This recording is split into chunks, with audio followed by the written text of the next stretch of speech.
सुप्रभात बच्चों। जैसा कि हम इसका आधा हिस्सा पहले पढ़ चुके हैं, कृति का भाग 1 इस जल प्रलय में। तो अब हम आगे देखते हैं कि कैसे बाढ़ के पानी से आदमी अपना बचाव करता है, किस किस चीज़ को इकट्ठा करके रखता है। उसके आगे का हम पढ़ेंगे अब इसमें। इनकम टैक्स के इसी मौके पर काले कारोबारियों के घर पर छापा मारना चाहिए। आसामी बामाल। राजेंद्र नगर चौराहे पर मैगजीन कॉर्नर की आखिरी सीढ़ी पर पत्र पत्रिकाएं पूर्ववत बिछी हुई थी। सोचा एक सप्ताह की खुराक एक ही साथ ले लूं। क्या क्या ले लूं? हेडली चेंज या एक ही सप्ताह में फ्रेंच जर्मन सिखा देने वाली किताबें अथवा योग सिखाने वाली कोई सचित्र किताब। मुझे इस तरह किताबों को उलटते पलटते देखकर दुकान का नौजवान मालिक कृष्णा पता नहीं क्यों मुस्कुराने लगा। किताबों को छोड़ कई हिंदी, बांग्ला और अंग्रेजी सिने पत्रिकाएं लेकर लौटा। मित्र से विदा होते हुए कहा, पता नहीं कल हम कितने पानी में रहे। बहरहाल जो कम पानी में रहेगा वह ज़्यादा पानी में फंसे मित्र की सुधि लेगा। सुधि यानी कि उसका हालचाल पूछेगा। फ्लैट में पहुंचा ही था कि जनसंपर्क की गाड़ी भी लाउडस्पीकर से घोषणा करती हुई राजेंद्र नगर पहुंची थी। हमारे गोलंबर के पास कोई भी आवाज़ चारों बड़े ब्लॉकों की इमारतों को से टकराती हुई 4 बार प्रतिध्वनि होती है। सिनेमा अथवा लॉटरी की प्रचार गाड़ी यहाँ पहुँचती ही भाइयों पुकार कर एक क्षण के लिए चुप हो जाती है। पुकार मंडराती हुई प्रतिध्वनि होती है, भाइयों भाइयों भाइयों। एक अलमस्त जवान रिक्शा चालक है जो अक्सर रात के सन्नाटे में सवारी पहुंचाकर लौटते समय इस गोलंबर के पास आलाप उठाता है। सुन मेरे बंधु रे, ए ने सुन मोरे मितवा, वाह वाह। ये वहाँ की भाषा में गाया हुआ गीत है। गोलंबर के पास जनसंपर्क की गाड़ी से ऐलान किया जाने लगा, भाइयों ऐसी संभावना है कि बाढ़ का पानी रात्रि के करीब 12 बजे तक लोहानीपुर, कंकनबाड़ और राजेंद्र नगर में घुस जाए, अतः आप लोग सावधान हो जाएं। प्रतिध्वनि, सावधान हो जाए, सावधान हो जाए। मैंने गृह स्वामिनी से पूछा, गैस का क्या हाल है? बस उसी का डर है, अब खत्म होने वाला है। असल में सिलेंडर में मीटर उलट की तरह कोई चीज़ नहीं होने से कुछ पता नहीं चलता, लेकिन अंदाज है कि 1 या 2 दिन में कोयला है, स्टोव है, मगर किरासन या की एक ही बोतल है, ये होता है मिट्टी का तेल, केरोसिन। फिलहाल बहुत है। बाढ़ का भी यही हाल है, मीटर उलट की तरह कोई चीज़ नहीं होने का पता नहीं चलता कि कब आ धमके। मैंने कहा। सारे राजेंद्र नगर में सावधान सावधान ध्वनि कुछ देर गूंजती रही।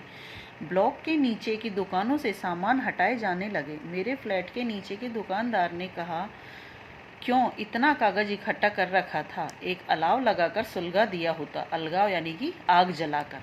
हमारा कमरा धुएं से भर गया। सारा शहर जगा हुआ है। पश्चिम की ओर कान लगाने की सुनने की चेष्टा करता। हाँ, पीर मोहानी या सालिमपुरा, एहरा अथवा जनक किशोर, नवल किशोर रोड की ओर से कुछ हलचल की आवाज़ आ रही है। ये जगह के नाम है। लगता है 1-1:30 बजे रात तक पानी राजेंद्र नगर पहुँचेगा। सोने की कोशिश करता हूँ, लेकिन नींद आएगी भी नहीं। काम्पोज की टिकिया अभी नहीं। कुछ लिखूँ, किंतु क्या लिखूँ? कविता?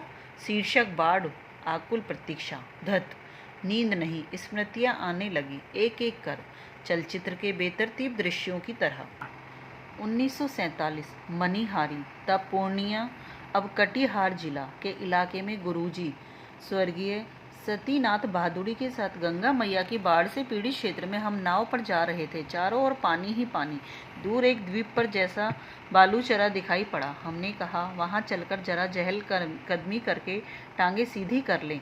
बहादुरी जी कहते हैं, किंतु सावधान, ऐसी जगहों पर कदम रखने से पहले यह मत भूलना कि तुमसे पहले ही वहाँ हर तरह के प्राणी शरणार्थी के रूप में मौजूद मिलेंगे और सचमुच चींटी चींटे से लेकर सांप बिच्छू और लोमड़ी सियार तक यहाँ पनाह ले रहे होंगे। पनाह का मतलब आश्रय। बहादुरी जी की हिदायत थी, हर नाव पर पका ही घाव।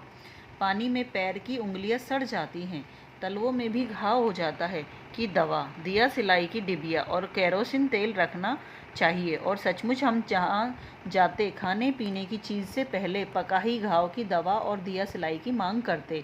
ऐसे बाढ़ के पानी में पैरों में घाव हो जाते हैं, तो उसकी दवाई बोला है पकाई घाव, वहाँ बहुत जल्दी पैर पक जाते हैं।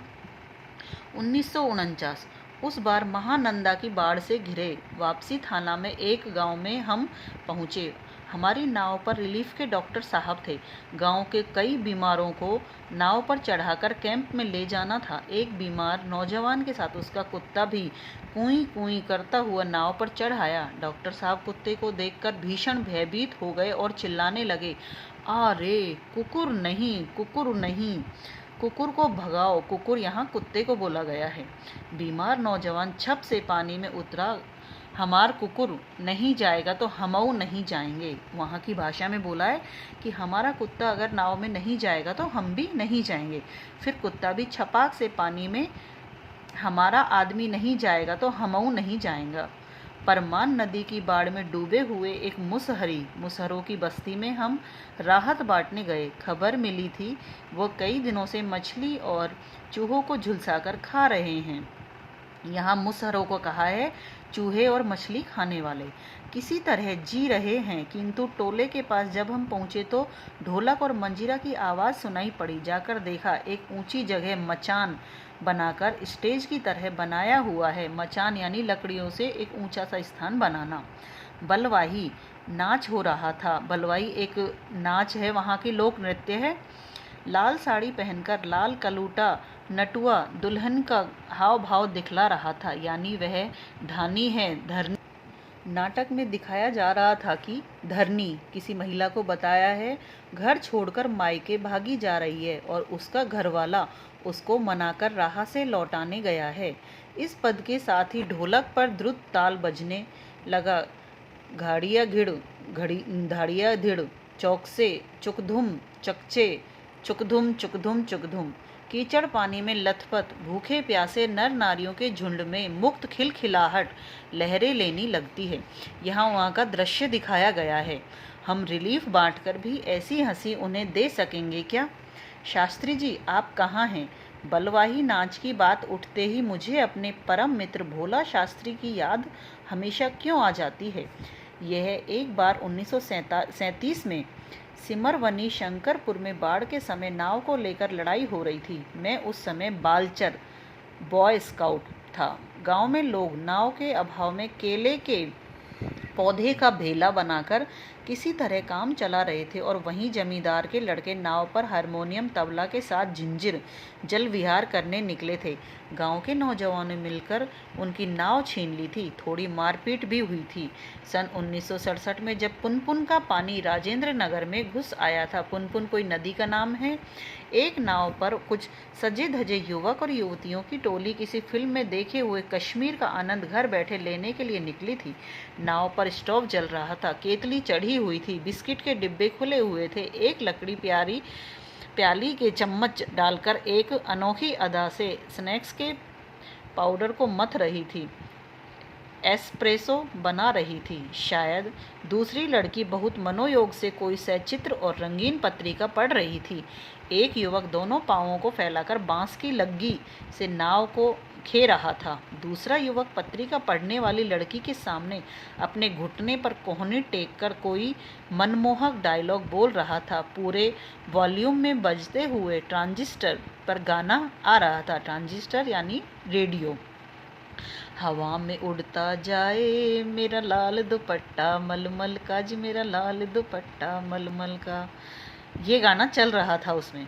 हमारे ब्लॉक के पास गोलंबर में नाव पहुंची थी कि अचानक चारों ब्लॉक की छतों पर लड़के खड़े होकर एक ही साथ किलकारियां, सीटियां, फब्तियों की वर्षा कर रहे थे। इस गोलंबर में किसी भी आवाज़ की प्रतिध्वनि मंडरा मंडरा कर गूंजती है, सो सब मिलकर स्वयं ही जो ध्वनि संयोजन हुआ उसे बड़े से बड़े गुणी संगीत निर्देशक बहुत कोशिश के बावजूद नहीं कर पाते। उन फूहड़ युवकों की सारी एग्जर्बिशन तुरंत छूमंतर हुई गई और युवतियों के रंगे लाल लाल होठ और गाल काले पड़ गए। नाव पर अकेला ट्रांजिस्टर था जो पूरे दम के साथ मुखर था। नैया तोरी मझधार, होशियार होशियार, काहो राम सिंगार, पनिया आ रहलो है, ऊहू ने आ रहलो है। ये सारी वहाँ की भाषा में गीत गाया हुआ है। 2:30 बज गए मगर पानी अब तक आया नहीं। लगता है कहीं अटक गया, अथवा जहाँ तक आना था आकर रुक गया, अथवा तटबंध पर लड़ते